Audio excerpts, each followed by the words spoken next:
Here's a question I get all the time. People always say, why would I use private money loans versus going to a bank and using traditional financing? I get this all the time, especially when it comes to apartment buildings. And it makes sense, right?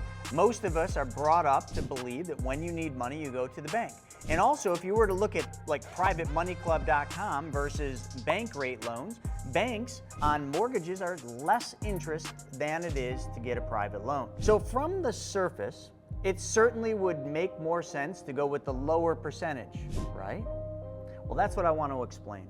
I want to go into the advantages and disadvantages of traditional bank financing and private money loans.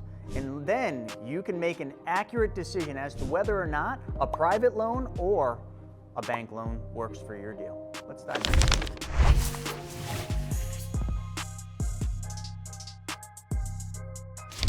So, if you've ever tried to get a loan from a bank, I think you already know the story, right? It takes some time. They want a lot of information. You walk into a bank and you want a loan to pay off credit cards. You want a loan for a new car, a new boat, or maybe you want a mortgage for a new rental property or a new primary house. What is the process? You first walk in, you set the appointment, you sit down in one of those cubicles, and then they're gonna ask for all the information. Usually, they're gonna lay it all out to you and say, I need X, Y, and Z, knowing that you're probably not prepared with it, so then you gotta book another time to come back. But as you all know, usually you need the money sooner than later. So most bank loan officers, they just want to get you out of the office, but they can't get you out of the office if you're fully prepared. So if you came in for a loan, but you've got everything, you've got the title for the car, you've got the sales agreement, you got everything because you've been down this road a few times. The bank, the traditional bank option can be a lot smoother. Now, here's the good news. If you're going to go to a traditional bank, the loan interest rates are going to be lower than traditional private lending options. That's a fact. So if you borrow from a private lender like myself, I'm gonna charge a higher interest rate than what a bank's gonna charge. And it's not for any other reason other than the obvious. I'm a private lender. I'm asking for a higher interest rate because I'm going to be easier. I'm not gonna require as much under normal circumstances. Not only that, I'm building a relationship with you. Most banks are not building a relationship. Most banks, it's just transactional. That's their job. They're there from 9 to 5, or actually, should I say 9 to 4:30. And they just gotta basically get through the day and they get to go home. A private lender, that is not the case. They're there to build a relationship because they want you to be a borrower that they can continue to lend money to. But let's get back to the advantages and disadvantages of a traditional bank. A traditional bank, one of the only advantages is a lower interest rate. But that is also one of the disadvantages. The interest rate isn't really lower. The perception of a lower interest rate is really what the reality is. You see, let's just compare two things. And let me just draw this out. So if you go to a traditional bank, let's just say you're going for a mortgage on a rental property, you want a 25-year, you don't want, they tell you you can get a 25-year amortization. Now that's key word, amortization, okay? So you're trying to fund this rental that you're gonna buy right here. All right, so 25-year amortization, let's just say it's 8%. I'm just using a number. That's the interest rate, okay? That's a traditional bank right here. But then over here, you go to Private Money Club for that same loan. You post it up on there, and this is a private lender, and they tell you that they're gonna charge you 15%. But you notice how there's no terms. So a private lender is about a relationship. So you two, you, the borrower, and the lender are gonna determine the terms. Now, those terms could be far better than what a bank would do. But also, one of the other things down here, this might not be an amortized loan. This might be, so if it's simple interest, one of the things that's gonna be better about this is it's going to be a lower payment. So if you're buying a rental, what do you want? Do you want a higher payment or a lower payment? If you're smart, you're like, that depends. But from the surface, you want the lower payment because if rent is coming in at $2,000 a month and your payment's $1,000, well, that means you make $1,000 bucks. Up here, you might have the same thing. Rent's $2,000 a month. Okay, that's your rental. But then let's just say your mortgage payment, because it's amortized over 25 years, your mortgage might be $1,500. Now you're only making $500, where down here you were making $1,000. So you can see here, it's perception versus reality. You thought your payment would be lower in the bank, but your payment's actually lower down here because the way the interest is calculated. Secondarily, up here in a traditional bank, there's a couple things you need to be aware of.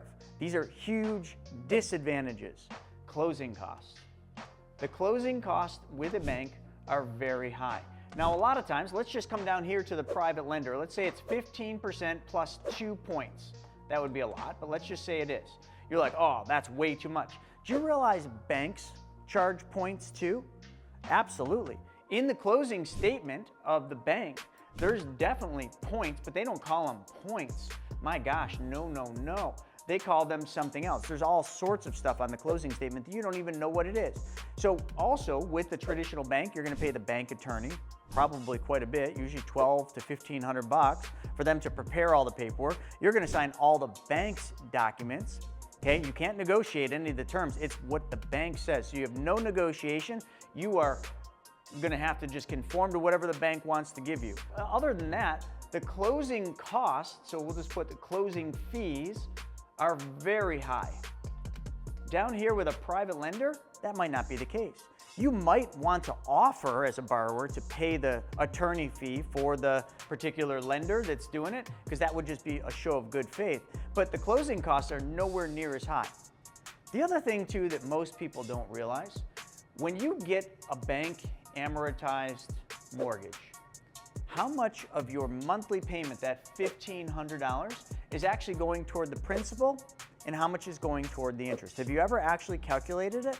Have you ever looked at your mortgage documents and read in there how much you're giving to the bank?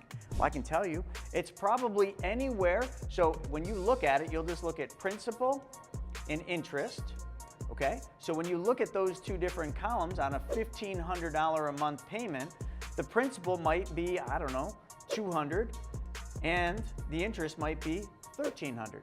It's usually about 80 to 85% of every payment is going to interest in the first 7 years.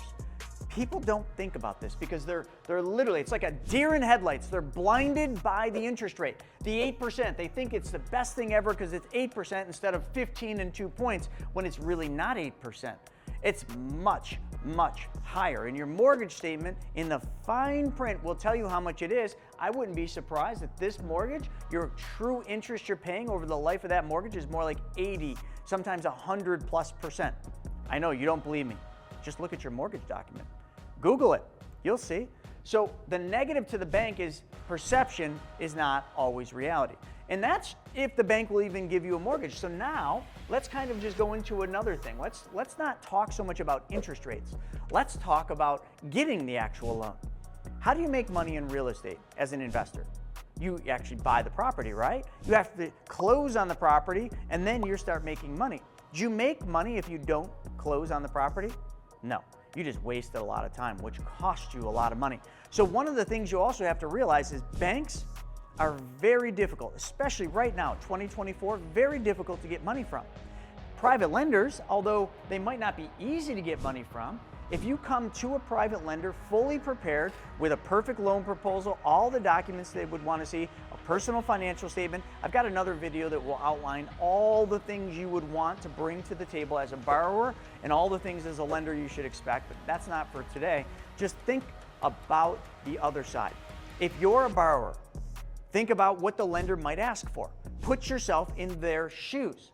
Now let me just pause real quick. Speaking of putting yourself in someone else's shoes, I want you right now to put yourself in my shoes because I'm gonna ask you for something. So if you were me and you were sitting here creating videos and you've done thousands of videos for free, what would you want? Hit that button, the subscribe button. Click that subscribe button. There's a little bell up top. Smash that bell.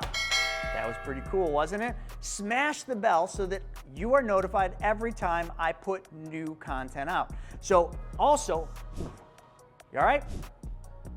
Thought I got him right between the legs. Anyway, so with that being said, One of the other things about private lenders is your chance of actually getting the money to close on your deal so you can actually start making money is far better if you come prepared. Put yourself in their shoes. Think like a lender. If you were a lender, what would you want to see from a borrower? Well, I'd want to see personal financial statements. What do they look like? How many assets do they have? What's their income? How many deals have they done? I'd want to see track history. I'd want to see whether or not your credit score is good. I'd want to see all the stuff. So the more you come prepared to show your deal to a lender, the better the chance of you getting funding.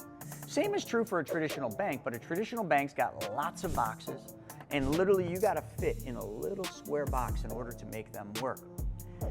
So let's keep going into a couple other things.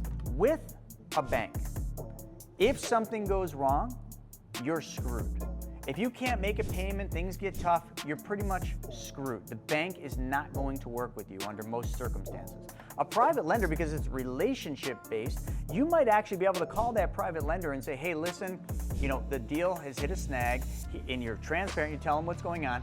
I'm not gonna be able to make the next monthly payment, but what I'll do is after that, I'll double up and I'll give you an extra, whatever, a couple $100. You just throw them a bone. They'll probably work with you. The bank immediately goes into just panic mode and foreclosure mode. A private lender, you can negotiate, you can talk to them.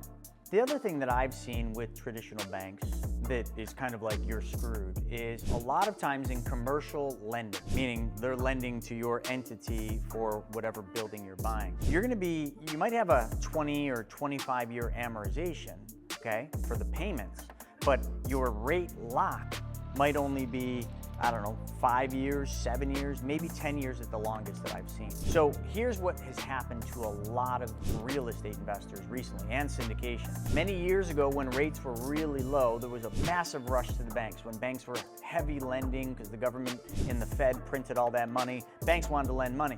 So all of us jumped in and we took mortgages out on properties at, let's just say 3% or 4%, okay? Now fast forward to where we're at today.